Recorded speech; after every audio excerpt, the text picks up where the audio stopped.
Church of Jesus Christ of Latter-day Saints, the Mormon Church. Since its beginning, the Mormon Church has amassed an empire of financial and business holdings and detailed its own history and beliefs with a lush media campaign. The Mormon Church is headquartered in Salt Lake City, Utah, but its history stretches back over a century and a half across the mountains and plains of 19th century America to Palmyra, New York, where we find the cornerstone of this remarkable story, the Book of Mormon. The Book of Mormon was first published in 1830 by Joseph Smith.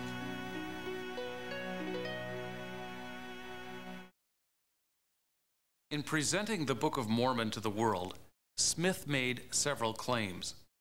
First, that it was a record of ancient peoples, the Nephites, Lamanites, and Jaredites, Indian inhabitants of the New World who were descended from ancient Israelites and people of Babel. Second, that it was divinely inspired, written by the spirit of prophecy and revelation.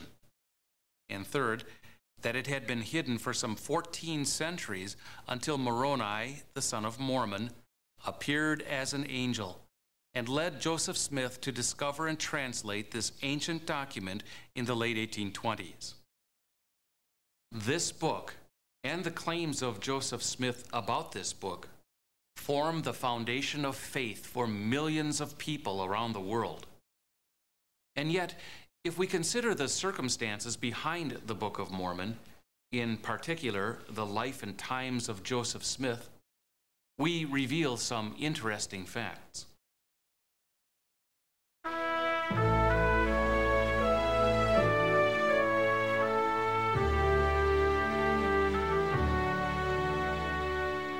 In the glacial hills of western New York State, about 20 miles from Rochester, Palmyra was founded in 1789. By the early 1800s, Palmyra had houses and small businesses, several churches, and a Masonic lodge. A section of the Erie Canal was constructed in Palmyra, which later linked Lake Erie with the Atlantic Ocean. This was the small but growing town to which Joseph and Lucy Smith brought their family in 1816. The Smiths opened a cake and beer shop, and by 1820, they had saved enough money to purchase 100 acres of land south of town. They built a log cabin, and later, this frame house. It may seem tempting to think of this picture as idyllic and peaceful, to imagine that Joseph Smith Jr.'s upbringing had been the very picture of stability and solid religious teaching. But in fact, the world of Joseph Smith was a world of religious upheaval, revival, spiritual claims, Indian lore, and magic. While most people did not belong to an organized church, they did look to the Bible, the King James Version, as the source of religious knowledge and the bedrock of life and society. Andrew Jackson expressed the majority opinion when he is reported to have said, "That book, sir, is the rock upon which our republic rests."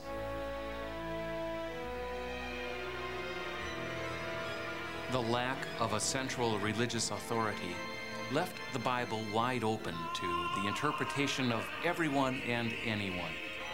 Denominations fragmented, new groups formed. In a frontier climate of self-made men of action, there was little room for traditional, reflective theology. The country was filled with religious entrepreneurs, each selling his own particular brand of Christianity. The upheaval was familiar to the Smiths as their family grew in Palmyra. In fact, the many different denominations would become a key element in Joseph Smith Jr.'s prophecy.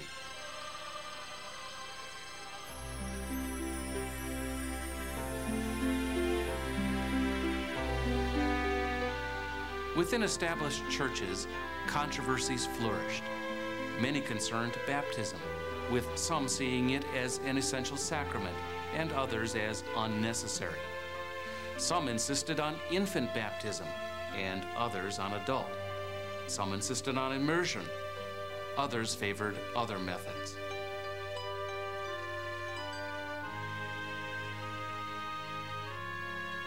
Along with established churches, revivals were common. The famous evangelist Charles Grandison Finney carried on successful revivals in many towns along the Erie Canal. He would become known as the founder of modern high-pressure evangelism. But variations on Christianity were not the only spiritual phenomenon common to the Palmyra area. The path between New England and Western New York during the early 1800s has been called a psychic highway. Along this path sprang up such movements as Shakerism, spiritualism, abolitionism, perfectionism, and an early form of communism. This was also a time of visions. Visions which would later lead Joseph Smith Jr. to found the Mormon Church. In the woods near Woodstock, the Vermont preacher Elias Smith saw the Lamb upon Mount Zion. John Samuel Thompson, who taught school in Palmyra in 1825, saw in a dream Christ descend from the sky. Asa Wilde of Amsterdam, New York, claims to have spoken directly with Jehovah, as reported by the Wayne Sentinel. In Ontario County, the Quaker Jemima Wilkinson received revelations from her Heavenly Father and even considered herself to be the Christ.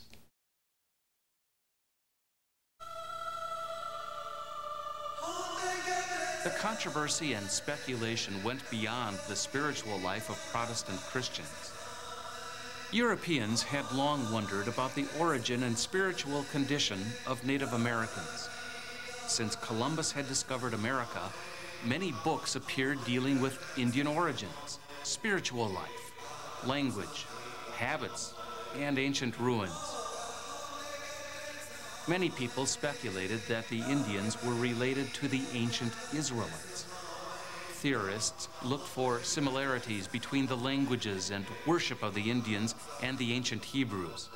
Some writers distinguished between the Indians and mound builders, believing that mound builders existed as an earlier, more civilized race which was destroyed by the warlike Indians.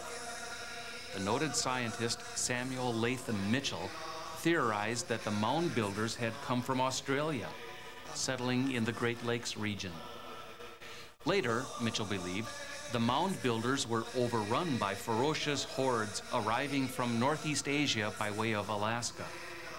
Particularly interesting is Ethan Smith's view of the Hebrews. Smith, a New England pastor, contended that the first inhabitants of the New World were the 10 lost tribes of Israel. He conjectured that the mound builders were destroyed by Indians who had degenerated from a civilized state into savagery. He also wrote of an Indian legend which held that the lost book of God would one day be returned. Speculation about Indian mounds captured the popular imagination. On January 21st, the Palmyra newspaper contained an article stating that the mound builders had made greater advances in the arts of civilized life than the Indians, asserting that the many skeletons found in the mounds were doubtless killed in battle. It's important to note that ideas about the origin and history of the Indians were well known during the early part of the 19th century, ideas which would have been very familiar to the young Joseph Smith.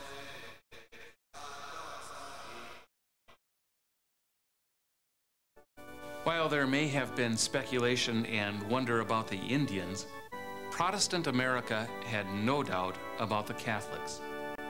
The Catholic Church was viewed with unconcealed antagonism. Fears that Catholics would take over were common. As one Rochester pastor put it, "While our missionaries are converting their thousands, papal troops are coming over by hundreds of thousands."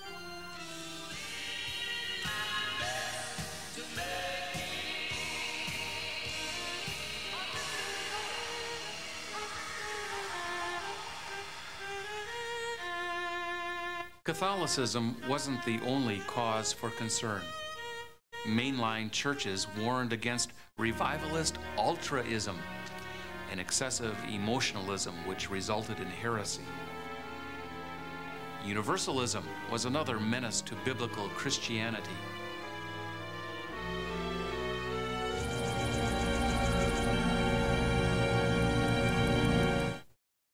And then there were the Masons.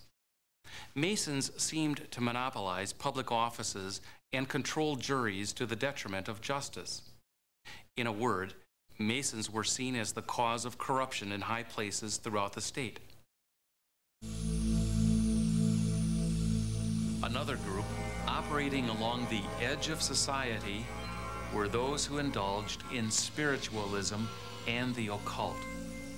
The birth of spiritualism is attributed to the Fox sisters and the so-called Rochester Rappings, which began some 30 miles east of Rochester. Yet occult practices were in evidence before that. Among these practices was the use of divining rods, magic incantations, and other means to discover buried treasure. These customs had followed the psychic highway from New England into western New York. Articles in the Palmyra Reflector described a mysterious money digger named Walters, who claimed he had used crystals, stuffed toads, and rods to discover an ancient Indian record that described the locations of hidden treasure. It was in this world that Lucy and Joseph Smith Sr. raised their family. A world of proliferating churches, splintering spiritualism, and wild speculation.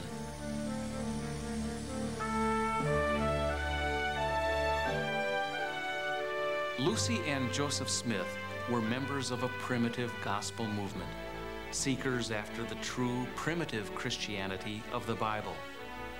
They had wandered from church to church and concluded that no church conformed to primitive Christianity. Lucy Smith seems to have been the more religiously sensitive of the pair, and she was concerned for her husband's spiritual welfare. But she told of a dream in which she was assured her husband would come to hear and receive with his whole heart the gospel. After Lucy's revelation, Joseph began having visions of his own. Lucy recounted visions Joseph had in which spirit guides spoke to him. As for young Joseph, he became, at the age of 12, concerned with matters regarding the welfare of the immortal soul. Smith would write that he was more interested in, as he said, searching the scriptures, believing as I was taught that they contained the Word of God. His mother recalled, during our evening conversations, he would describe the ancient inhabitants of the continent, their cities, their buildings, with every particular, and their religious worship. Physically, the young storyteller was a tall person. He cut an imposing figure and could out-wrestle anyone. His physical presence enhanced the charismatic influence he was to have over others.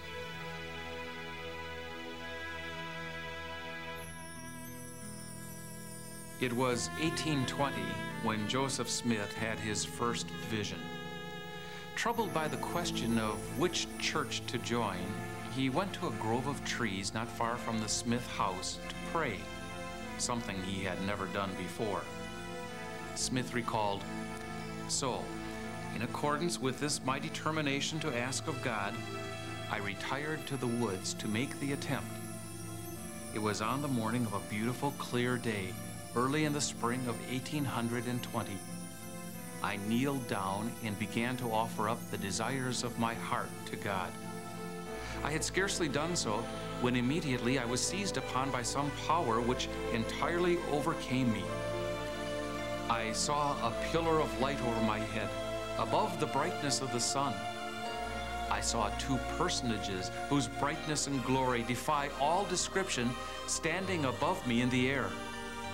One of them spake to me, calling me by name, and said, pointing to the other, "This is my beloved Son, hear him." I asked the personages who stood above me in the light, which of all the sects was right. I was answered that I must join none of them, for they were all wrong. And the personages who addressed me said that all their creeds were an abomination in his sight, that their professors were all corrupt. When I became myself again, I found myself laying on my back, looking up into heaven. Years later, Mormon theologian Bruce McConkie exclaimed, "This vision was the most important event that had taken place in all world history from the day of Christ's ministry to the glorious hour when it occurred." And church president David O. McKay called it the foundation of the church. Smith said the vision occurred in his 15th year, at a time when there was in the place where we lived an unusual excitement on the subject of religion, and great multitudes united themselves to the different religious parties. He also related that 4 members of his own family joined the Presbyterian Church, although this religious revival took place 4 years later than Smith claimed.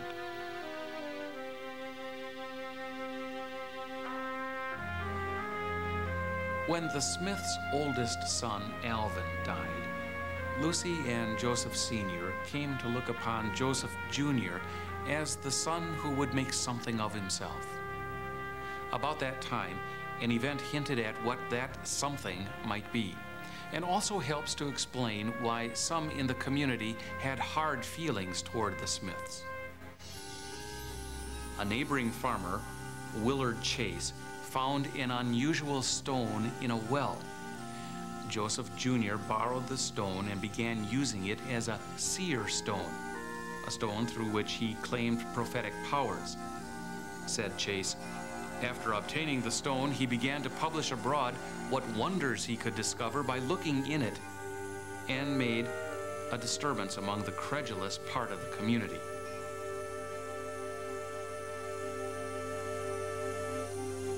Three years after his first vision, Smith reported another.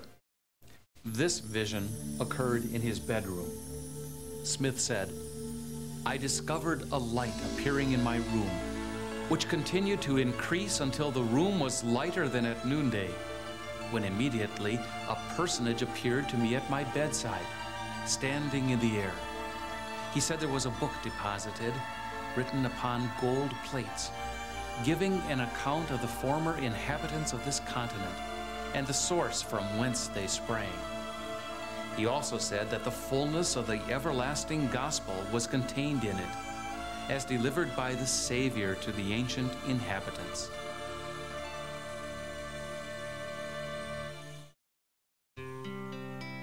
In the fall of 1825, Smith and his father were hoping to make some money to pay off the Smith family farm. They traveled 100 miles to southern New York and the Harmony, Pennsylvania area. While in Harmony, the Smiths stayed at the home of Isaac Hale. Hale's daughter Emma would later become the wife of Joseph Smith Jr. Apparently, the fundraising trip was unsuccessful. The Smiths had been delinquent on the payments on their farm. In December, the farm was sold. The Smiths stayed on as renters. Joseph Jr. continued to spend time in Harmony, Pennsylvania and southern New York. Court records from March 1826 show the young Smith being brought to court on charges of money digging and using a peepstone to find hidden treasures. He was found guilty, but released. The next year, the divine messenger who had appeared to Smith in 1823 guided him to Hill Cumorah, between Palmyra and Manchester. At Hill Cumorah, Smith claimed to unearth the gold plates which would become the Book of Mormon. Smith would spend the next 3 years translating the plates. During this time, he also married Emma Hale.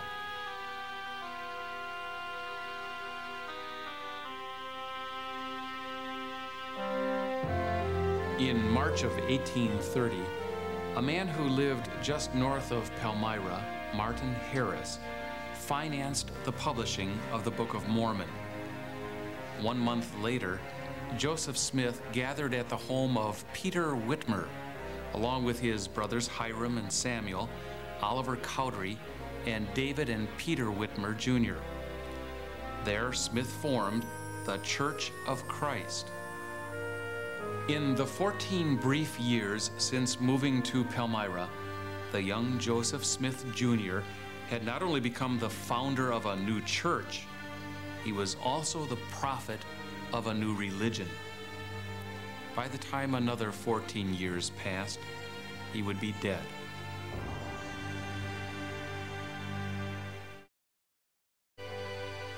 In 1831, Smith moved the new church west to Kirtland, Ohio.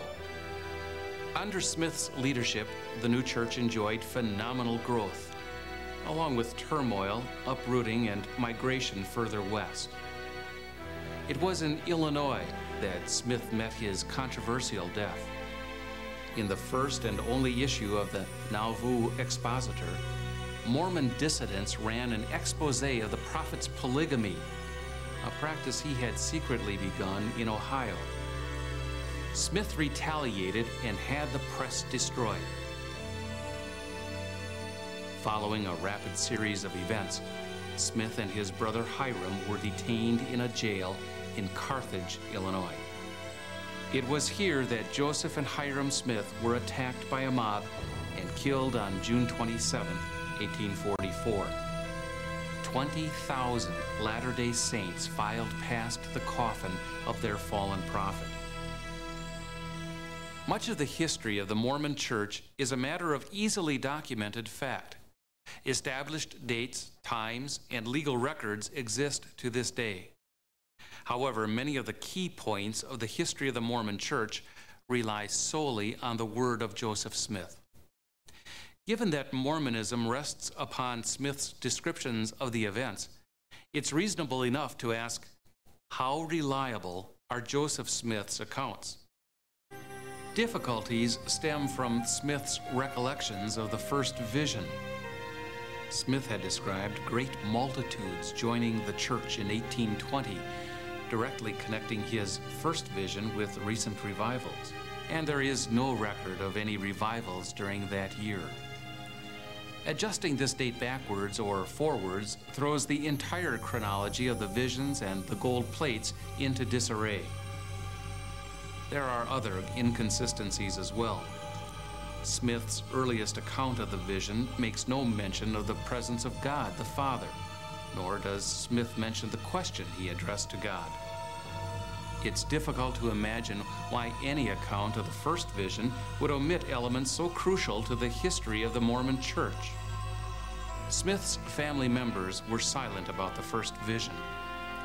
Lucy Smith made no mention of the first vision in 1831 when she described the founding of the church.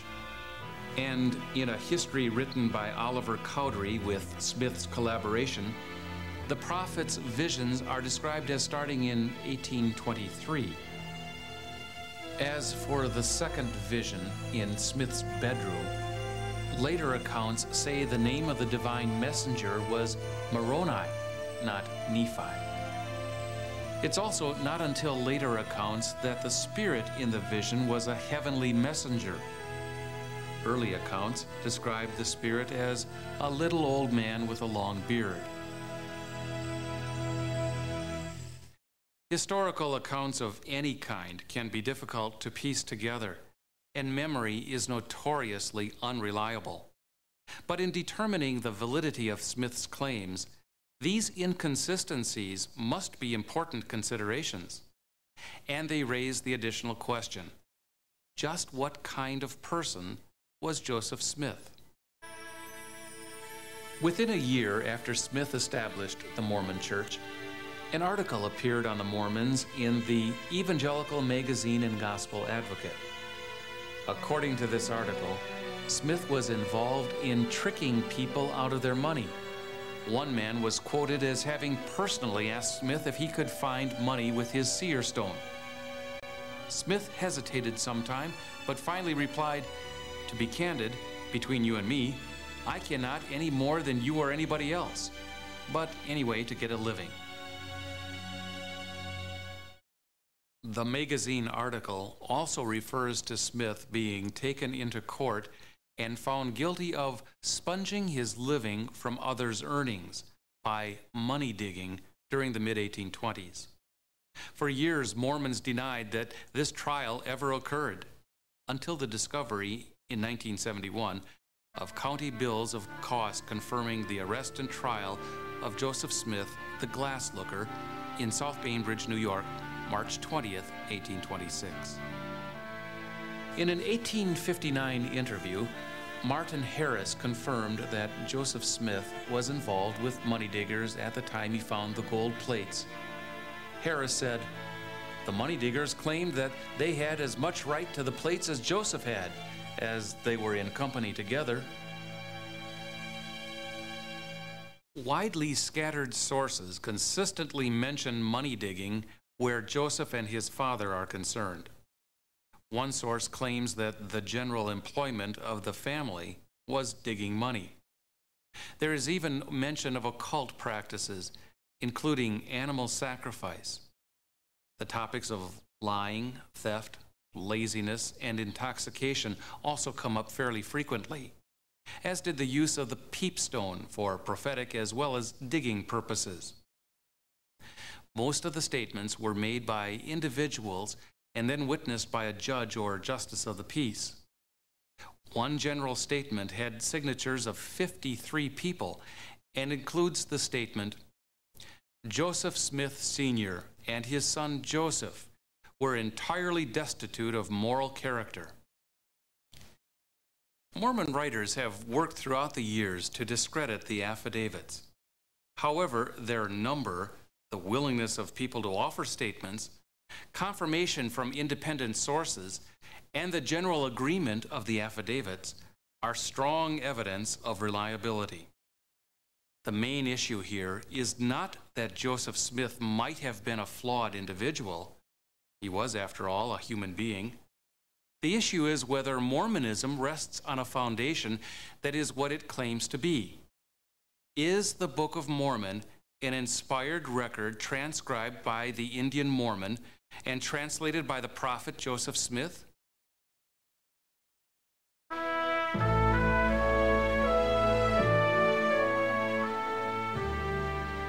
After the death of Joseph Smith, the Latter-day Saints continued their trek westward until they arrived in Salt Lake City, Utah, where the Mormon Church is headquartered today.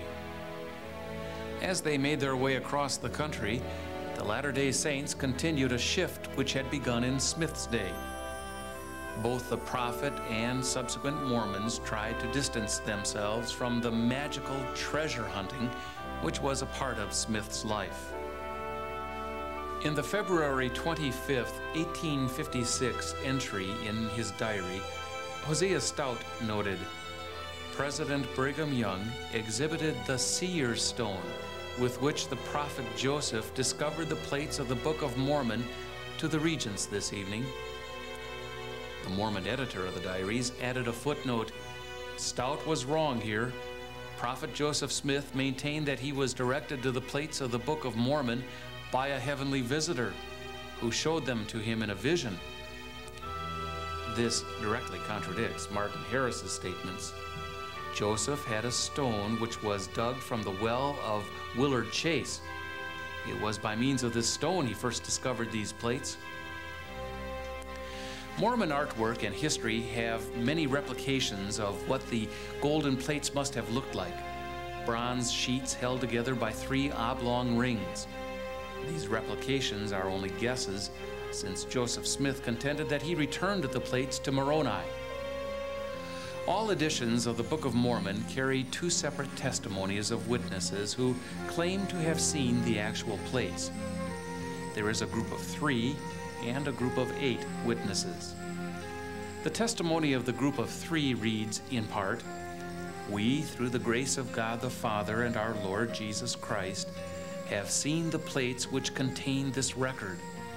an angel of God came down from heaven, and he brought and laid before our eyes that we beheld and saw the plates and engravings thereon. And yet there is a recollection by the typesetter for the Book of Mormon, John H. Gilbert. Martin Harris was in the office when I finished setting up the testimony of the three witnesses, Harris, Cowdery, and David Whitmer. I said to him, "Martin, did you see those plates with your naked eyes?" Martin looked down for an instant, raised his eyes up, and said, "No, I saw them with a spiritual eye." Later, Martin Harris himself would break with Joseph Smith. But when Smith told Harris that God had revealed that Harris was the man that would assist him, Harris proceeded to pay off all Joseph's debts and to finance the publication of the Book of Mormon. Before the Book of Mormon could be published, the plates would have to be translated. With Harris's backing, that was the task Smith set out to accomplish. While the translation was underway, Martin Harris traveled to New York City to meet with Professor Charles Anthon, a scholar of classical languages. Harris carried with him a set of characters that Smith claimed to have copied from the golden plates. Smith related Harris's account as Professor Anthon stated that the translation was correct, more so than he had ever before seen translated from the Egyptian. But 3 years later, when Anthon learned that his name was being used to promote the Book of Mormon, he responded that the story was false. Instead, Professor Anthon described the page Harris had shown him as consisting of all kinds of crooked characters, and had evidently been prepared by some person who had before him at the time a book containing various alphabets. Anthon had also related the translation which Harris had described to him. This young man was placed behind a curtain in the garret of a farmhouse, and being concealed, deciphered the characters in the book, and having committed some of them to paper, handed copies from behind the curtain to those who stood on the outside. One of the three witnesses, David Whitmer, offered another description. Joseph Smith would put the seer stone into a hat and put his face into the hat, and in the darkness a spiritual light would shine. A piece of something resembling parchment would appear, and on that appeared the writing.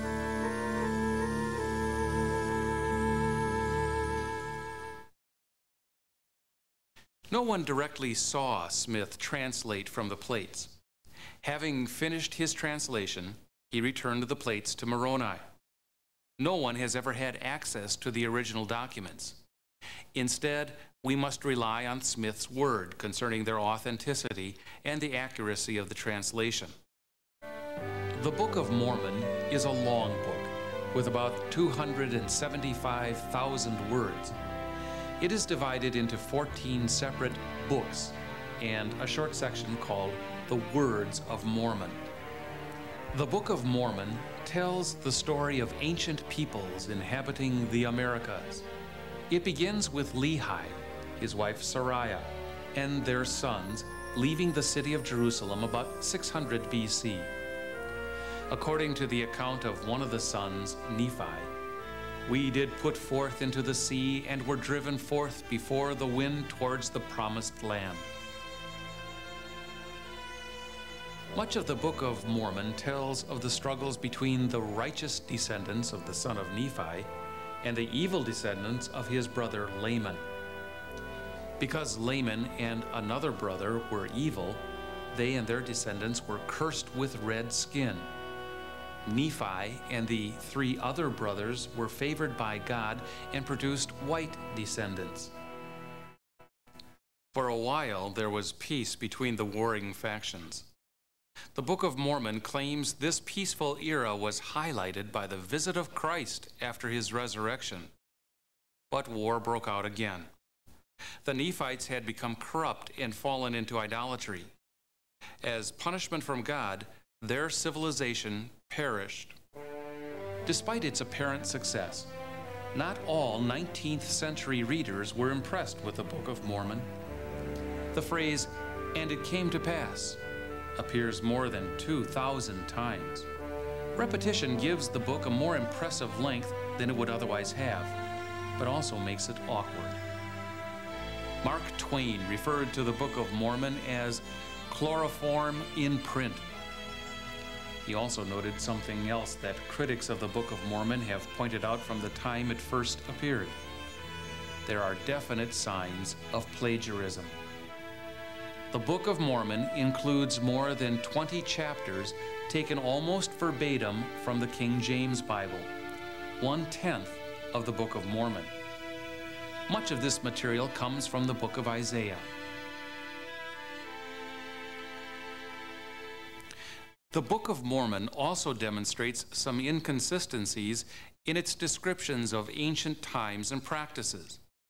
For example, it says, "And they also took of their firstlings of their flocks, that they might offer sacrifices and burnt offerings according to the law of Moses." Yet in the law of Moses, firstlings were never used for burnt offerings. Firstlings went to the priest, who might use them as peace offerings, but not as burnt or sin offering. The second book of Nephi addresses the baptism of Jesus. But while the book would have been written about 500 years before Christ, the passages are written in past tense and call on people to follow Christ, half a millennium before Christ is born. There are difficulties with general history as well. The first book of Nephi describes a number of animals which would not have been in the New World at the time. These errors are repeated elsewhere in the Book of Mormon, with plants as well as animals, having no known connection to life on the North American continent before the arrival of the Europeans. Joseph Smith claimed that the Mayan ruins at Palmyra were the works of the Nephites. However, according to all modern scholarship, the Palmyra ruins were built after 600 AD, at least 200 years after the Nephites had been destroyed. The style and contents of the Book of Mormon are easy to account for if you consider it not as an ancient document, rather a book whose use of the King James Bible, along with its anachronisms, allusions to early 19th century concerns, lack of geographical or archaeological support, and parallels to the prophet's own life, suggests that the Book of Mormon could easily be a product of the world of Joseph Smith. Joseph Smith claimed divine origin for the Book of Mormon. Since 1830, that has been the official position of the Mormon Church. But from its publication, critics of Smith have contended that he lifted much of the Book of Mormon from other sources. And in this century, even some Mormons have come to question the origin of the book. Perhaps the most serious challenge to Mormon authorship is the central tenet of the Book of Mormon, that the Indians were descended from ancient Israelites. The Book of Mormon stands as the most famous example of an outdated theory of Indian anthropology. Yet Mormon publications used in seeking converts continue to present this theory, although rather subtly. The Mormon Church is truly an American success story, and with highly polished public relations and a great fraternity, the Mormon Church continues to enjoy phenomenal growth. And yet, problems with the origin of the Book of Mormon, the Church's foundation, remain unsolved. Since 1830, there have been many editions of the Book of Mormon. Those subsequent printings have included numerous changes, many made within the lifetime of the prophet. The most significant change of all is on the book's opening page. Beneath the introduction about the ancient Indians comes the note, "Translated by Joseph Smith, Jr." The original version was quite different and quite clearly tells it all. By Joseph Smith, Jr. author, and proprietor.